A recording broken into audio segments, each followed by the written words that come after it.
Welcome back to another video. In this video we are going to do a breakdown on the upcoming undisputed heavyweight championship of the world fight between Tyson Fury and Oleksandr Usyk in Riyadh, Saudi Arabia on, I believe it is May the 18th. I've gone back and forward numerous times on who I believe is going to win this fight. I'm a big fan of Tyson Fury. I'm a big fan of Oleksandr Usyk. Initially, when it was announced to be happening in February, I was leaning towards Usyk to get the job done. Obviously, recency bias with Fury looking pretty terrible against Francis Ngannou. He came in overweight, out of shape, didn't take Ngannou seriously. We all saw what Anthony Joshua did to Ngannou. It was realistically what Tyson Fury should have done to Ngannou. Usyk obviously looked great against Daniel Dubois, has looked great pretty much in every fight, beat Anthony Joshua twice.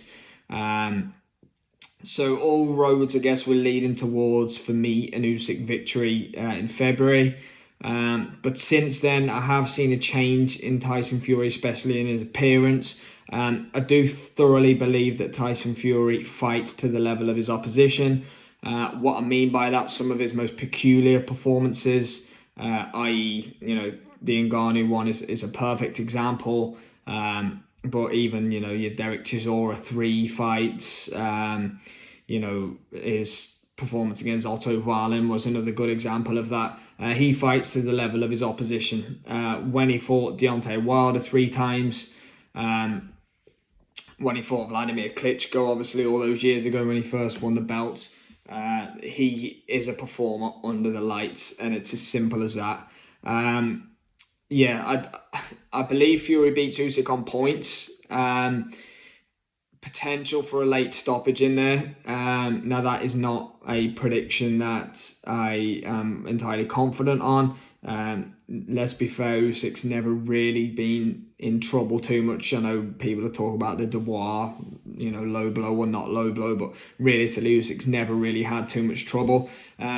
Fury's looked vulnerable to cruiserweight style fights in the past. Steve Cunningham dropped him, which obviously again plays into Usyk's favour. Usyk's movement, his speed, his timing. I do believe we might see Tyson Fury on the floor, and it might be more than once in this fight. But eventually, what will happen, I believe, is Fury will lean on Usyk. He will use his size.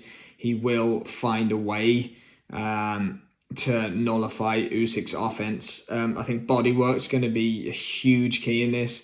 If Usyk has shown any weakness, which, let's be honest, he hasn't shown any major weaknesses, but I do believe there is a little bit going on there with body shots. He doesn't like it. He looks at referees a lot. I think Joshua caught him with a couple, and obviously just mentioned what happened in the Daniel Dubois fight. I think Usyk has a great chin, but if he's going to be susceptible anywhere, it could be to the body. But huge fight with huge repercussions. We're probably going to get the rematch, maybe in 4 or 5 months down the line and start Riyadh season next time. But it's going to be absolutely monumental for the landscape of the heavyweight division. It's tough because you actually can't imagine either Fury or Usyk ever losing. But one of them, unless we get a draw, one of them is going to be losing on May the 18th. Absolutely cannot wait for it. Really stacked on the card as well. I think Bradis against Jai Pattaya is the co-main, which is a rematch. Obviously, Pattaya won the first one. But yeah, if I had to give a prediction right now, I would be leaning towards Tyson Fury on points. But ask me again in 2 weeks' time, and I'll probably say I think Usyk stops him. It really is one of those fights. I do believe Fury's going to go in favourite, but I think it genuinely is as close to a 50-50 fight as you can possibly get. And it just so happens to be for the undisputed heavyweight championship of the world, which is the first undisputed heavyweight fight in over 20 years.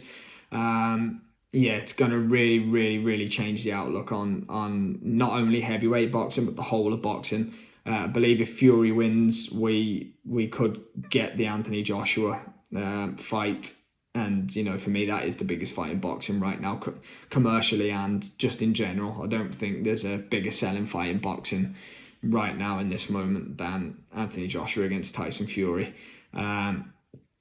AJ has all the form. Everyone's giving him a huge chance now against Fury. It's so interesting. The dynamic and the question is, it's what does Fury have left essentially? And you say that about people who've been knocked out or whatever it may be. But Tyson Fury is undefeated, and we're asking what he has left. But in his last fight, there are so many questions to be asked. Anthony Joshua came out and absolutely dispatched Ngannou. He was way too good for him, way too fast for him. He did what he should have done to a novice two-fight pro boxer. Tyson Fury was so off that night. It wasn't him, but I believe, and the narrative that I'm going with and sticking with for now, is that's going to be a blessing in disguise for Tyson Fury. I think it's going to wake him up. I think it's going to, mean that he's going to put more into the camp. You can already see physically he's in much better shape. We all know he looked an absolute mess on the scales in Riyadh for the Ngannou fight. He didn't train for that. He didn't take it seriously. As much as he'll say that he did, there is no chance on earth that he took that fight as seriously as he needed to. Ngannou was what he was, but AJ did what he was supposed to do there. He's not going to take Oleksandr Usyk lightly. He would be a fool to do so. He's definitely not going to. He's going to come in with an accurate game plan. He's going to be in fantastic shape. So that would be why I lean towards Fury at this stage. But I'm sure loads of people are going to be picking Usyk, and like I said, I may switch my pick at some point too. But it is going to be an absolutely fantastic fight. We're going to get fireworks. There's two best heavyweights in the world, putting it all out on the line, and we're going to get history on May the 18th in Riyadh. So let's see. For me, it's Fury points, but let me know what you think.